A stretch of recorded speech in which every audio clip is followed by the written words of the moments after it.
What's happening, guys? Welcome back to Vertical Football. Welcome back to another episode of the Manchester United Fans Corner. I'm your host, Shegun. And guys, it's Monday and we are here to discuss Manchester United. So guys, a lot of talking points in today's episode, a lot of talking points. Last week, we had an amazing time on this Monday show where we discussed Sandro Tonali. If you've not watched that video, please check that video.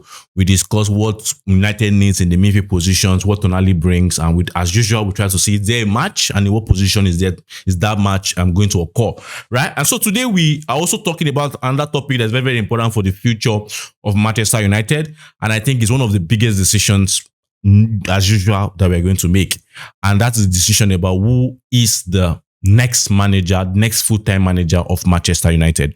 And so the fan base is obviously divided. There are some sectors of the fan base or some sector of the fan base that are saying Mikel Carrick has done well as the caretaker manager. 4 wins, 1 draw out of 5 games. Let's give that a try. There's something there. There's something special there. Let's give that a try. The guy understands, in quotes, the United way. And some people are saying, no, Mikel Carrick is just here to do the caretaker job. Let him just do it and let him just leave. Let's do for another manager. And I'm around that discussion of let's do for another manager. Certain names have popped up, but I think the first that have popped up with some kind of body of truth around it is the fact that we've been hearing reports recently that Christopher Vivell, the guy in charge of talent identification and recruitment, has decided, to recommend Julian Nagelsmann to the United board as the next Man United manager. So what we're here to do today is to analyze that situation. Let's ask ourselves some critical questions. Let's analyze Julian Nagelsmann. Let's see what Nagelsmann is as a manager. Let's see what United needs for a manager. And let's come to a conclusion. If there is something there, at least let's do a surface level analysis of Julian Nagelsmann. Then if we see something there at the surface level, we can now in subsequent episodes go into deeper tactical analysis of what is going to bring on the board. We'll do the analysis of what is going to bring on the board. So, but for now, let's quickly go into Julian Nagelsmann and United connection. If you guys remember, before the appointment of Ruben Amorim as United manager, that was immediately after the sack of Erik ten Hag. There was an episode we did where I mentioned that the next Man United manager, so that time after Ten Hag, should come from either of two nations. And then I mentioned either Spanish or German. And among the managers I was looking at, was actually 2 managers, but among the 2 managers I was looking at, one of them was Julian Nagelsmann. I said it then, Nagelsmann would be among the first 2 choice for the job.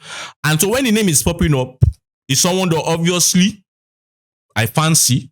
But United, after this 14 months with Ruben Amorim and the whole debacle around, how it went, I think there are certain questions we need to ask ourselves. It's not just about a fantastic manager, young manager, promising manager, tactical manager that is coming. Let's just bring him in. He's going to be good. No, there are certain questions we need to ask ourselves. And the first question among these questions is what I always term, as you guys will know on this show, that is the most important question to ask in your football club. The most important question to ask when you want to begin a project with any manager, with any player, with any sporting director, with anybody at all, in terms of building a structure, is how do we want to play? And for me, I don't think United has answered this. And because I keep saying it many times on many episodes we do, that if you don't answer this, there's no how you will not keep entering confusion. There's no how. And let me tell you why it's confusing. Because, for example, the whole discussion we had after Ruben Amorim was sacked was the fact that we want to go back to the United way. That the 3-4-3 system, the Wingback system, wasn't the United way. Which I remember I said, immediately we started Ruben Amorim, I mentioned it. I said, I can't check the episodes, the shots are even available, where I said this is an experiment to change the United identity. And I said in subsequent episode that I am all for it, so far you start and stick with it. But obviously it went the way it went. Now we are back. And we keep mentioning after the sack of Ruben Amorim that we want to play the United way. Now the question is, when I see the names of nominees, I know there are some that are rumors, but when I see the names of nominees and I see Tuchel before he signed the deal with England, right? I see Ancelotti. I see on the same list, I see De Zerbi.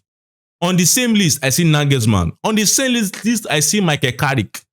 Even on some other lists, I see the likes of Diego Simeone on the list.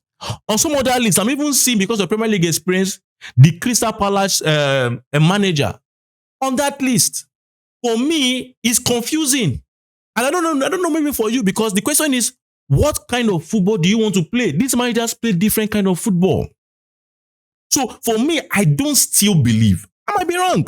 But based on the obvious realities on ground, I don't still believe we have answered this most important question in the world of football. How do you want to play?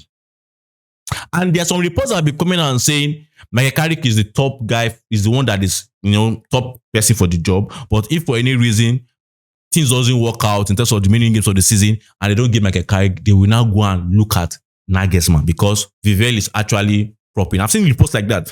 And my question is, how does Michael Carrick now, if is the fair choice, and you don't get Michael Carrick, you now go to Nagelsmann? Actually, there is a difference, a stark difference in how these two guys approach the game. And this United way we're talking about, you can't really say that Nagelsmann plays that ideal United way we're talking about. You understand what I'm trying to say? So it still boils down to the fact that we are just name calling on this fan, in this club. We are just name calling in this fan base. The only thing we're looking at is the name. We are not actually looking at what the name brings, what a Nagelsmann brings, what an Enrique brings, what a Xavi Hernandez brings, what a De Zerbi brings, what a Michael Carrick brings. Is it what we want? Because we will also now, because we're not doing our due diligence in terms of trying to see what we want as a club, and then looking at who can offer us what we already determine we want at the club. Because we're not actually defining that clearly, you will find out that at the end, we will bring a manager in again, because we have not done our due diligence, because it was all about focus on the name. When the manager comes and now does what he is known to be doing, we will not be complaining that why can't he play the United way? The question is, you yourself as a club, didn't you see that he wasn't playing the United way? In quote, the United way. So I think this is very, very important. How do we want to play? How do we want to play? You cannot say the United way, as some people have erroneously said, that the United way under Sir Alex Ferguson was counter-attack. Erroneously, I don't know where these ideas are coming from.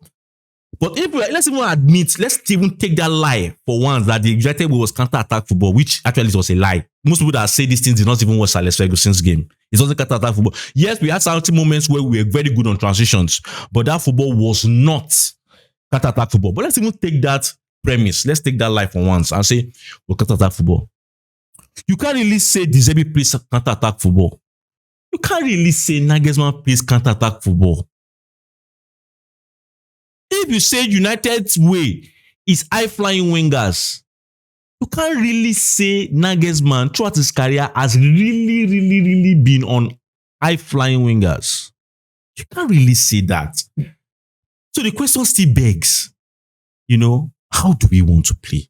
Because it's just like we're just waiting for a new manager to come, and when it does not work, we say that is not the United way. If he has used the United way. So the United way now, as I keep saying it, becomes a mirage. Because some people say the United way is to bomb forward and attack. Some people say the United way is to be compact and hit on counter-attack. So that's the first question. How do we want to play? Because this is the United side that we have noticed that does well when they have less of the possession. We've noticed that over the years, that United, over the years, since after Sir Alex Ferguson, has been a club, and we've had teams that do very well when they don't have the ball, when it's transition based, right? Counter-attack based, right?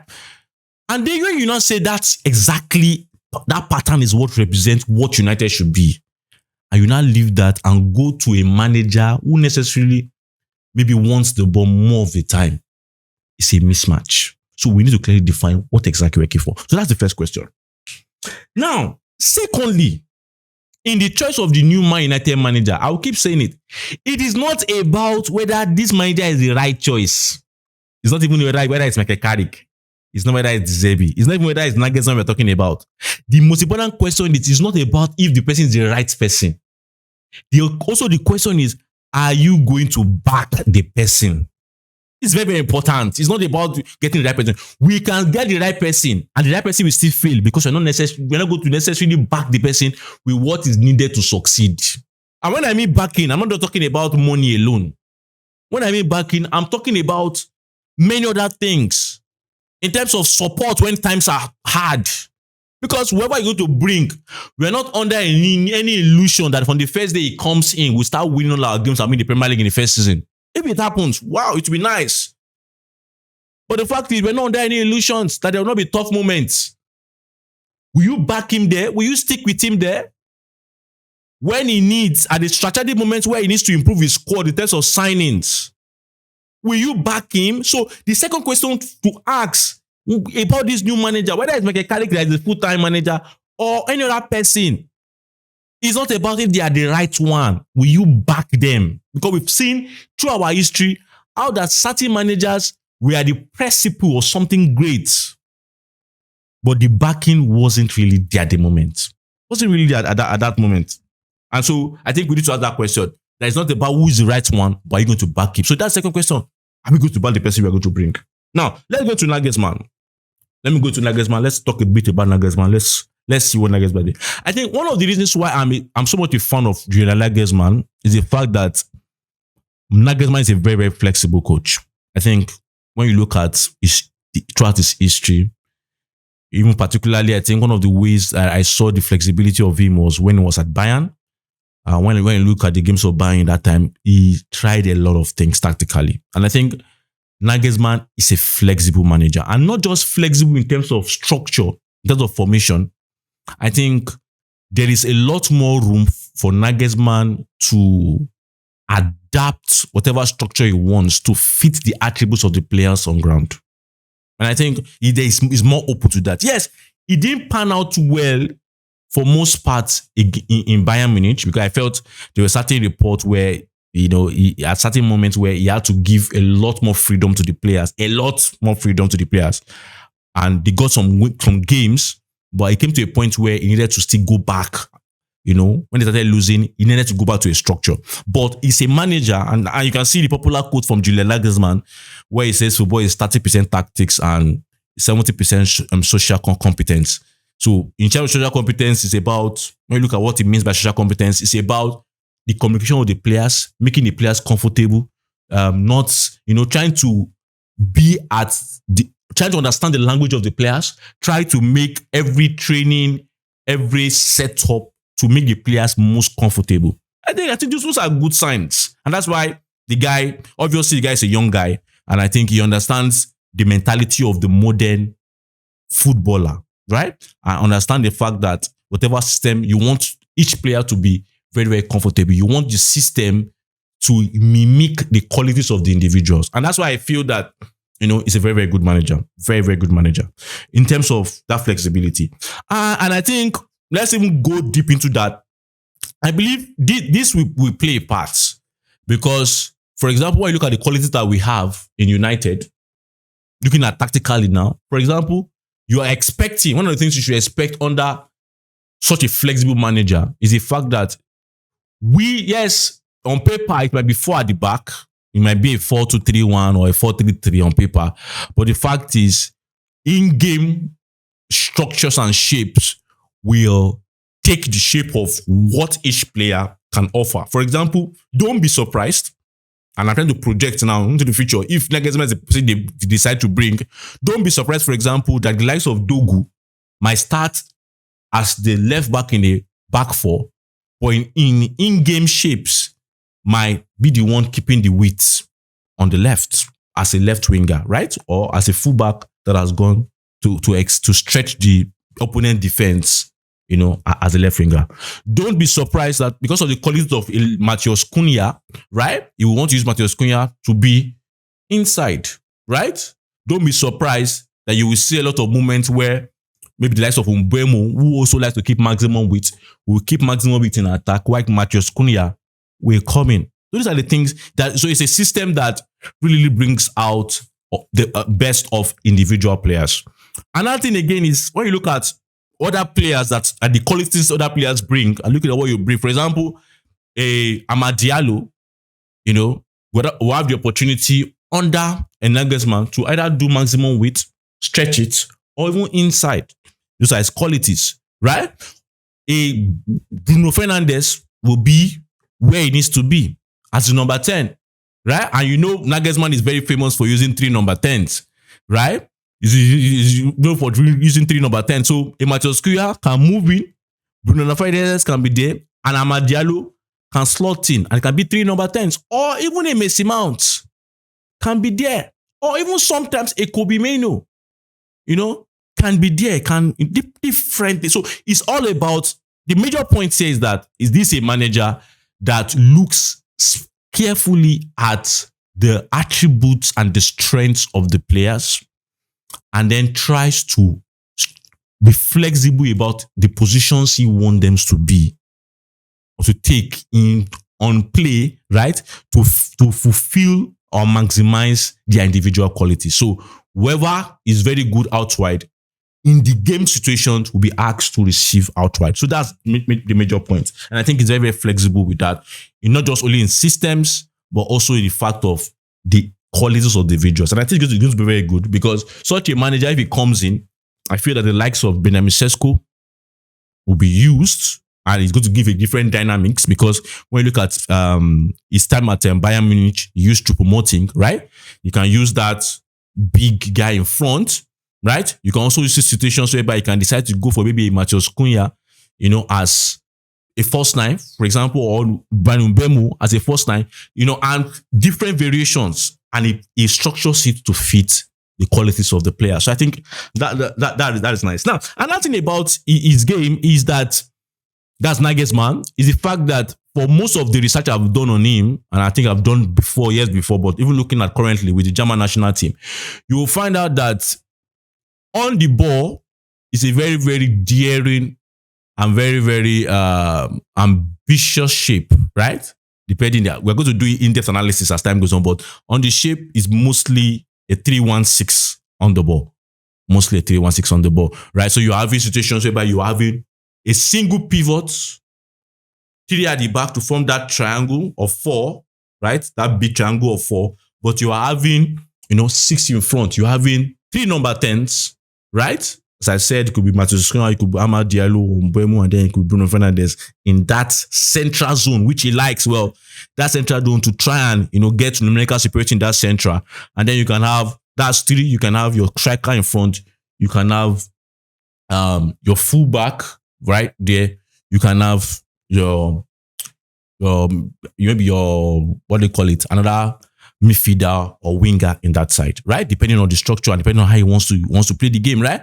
So he offers that 3-1-6 shape on the ball. And I think when you look at that and look at how daring he is in that formation, it begs now to ask the fact that the need for a very solid defensive midfielder for United now even becomes more evident, right? Becomes more evident. Even look at the shape. For example, when you look at the German national team, how that in his build-up also, he needs a midfielder sometimes to be the one that is at the left hand side of the 3 at the back, right? He needs the midfielder to drop to the left, to where the left back is at. I think that's the same thing that Xavi Hernandez also does, where a midfielder, maybe a De Jong or somebody, a first-rate receiver, can now come to the left-hand side to receive the ball move and do some and help in the build-up, right? And help in detecting the play from the back. So you see that the things like first-rate receiver, a very solid defensive midfielder that will be in the center, a first-rate receiver that will take on the left-hand side that's very good on the ball and can take the tempo of the ball. These things are needed. No matter the manager you analyze, it still boils down to the fact that you need competent midfielders defensively, competent midfielders on the ball. And you also need midfielders that can also even help in pushing, right? To form, either a midfielder or inside forward to form the 3 combatants in the center of the pitch. right? So you can see that there are a lot of things that will be needed. And I think we must, getting that mind that wherever we're getting, we just need to invest more in this squad. Yeah, the likes of Matthias Cunha and Mbeumo will help in terms of inside situations, being inside forward, because this is not the first time they'll be doing that, right? But we need midfielders, single, and then on the left. Now, let me go to other things. It's one of the things I so much like, and I think I'm seeing it more about the way Nagelsmann likes to play. And I think this is one of the major things that brings about a similarity to Michael Carrick in the sense of the diamond when they are on the ball, the close proximity and the diamonds that they take, right? I think it was the game we watched where I clearly analyzed it. I think that was Tottenham's game. I analyzed, if you go and check out 5 things we did, I analyzed the fact that Michael Carrick likes the fact that the players are closely together. And I think the advantage of being close together when you are playing and having that diamond when you are playing closely is the fact that it helps for quick balls to take advantage of spaces and to break down teams, right? Quick, sharp balls, short, sharp balls, right? Because they are faster than long balls, right? The faster you can move, it helps in that keeping that possession together. And also, which is very, very important, because Nagelsmann is the same person that said that when you have the ball, always think that you were going to lose the ball at some points and you be ready to react, right? And obviously the Gegen pressing school. So it also helps the fact that when they lose the ball, they can easily press and counter press. So this also asks questions in the sense of the players we have, needs to be first and foremost very, very good with accurate passes in those tight spaces. Because this is the Premier League. It's not about what he did in Bundesliga. Not about what he's doing in the German national team. This is the Premier League. Teams already know this is how you want to play. They are going to come to stop you and to have interception in that place. So you need players. If the manager wants to use that, that's Nagelsmann. You need our players to be sharp in those passes, right? And when they lose the ball, to be very, very effective in counter pressing.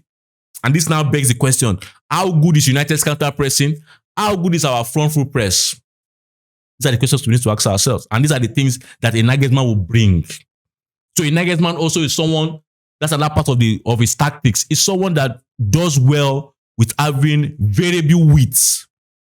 Or what variable width? In terms of, as I said earlier, it's about sometimes when one player at the end of his maybe 6, attack, the 3-1-6, right? The one in the end can be keeping maximum width, while the other person on the left moves in. I think another person that I saw this with was Erik ten Hag at Ajax. I noticed that with Erik ten Hag at likes of Neres and Ziyech. When one person is up there, the other person moves closer to make sure that the space between the width, there's a compact space there where they can use to attack, right? It's not just out wide. So you see that Matthias Cunha is there. So these are the things. Matthias Cunha can be here inside, Mbeumo can be outside, right?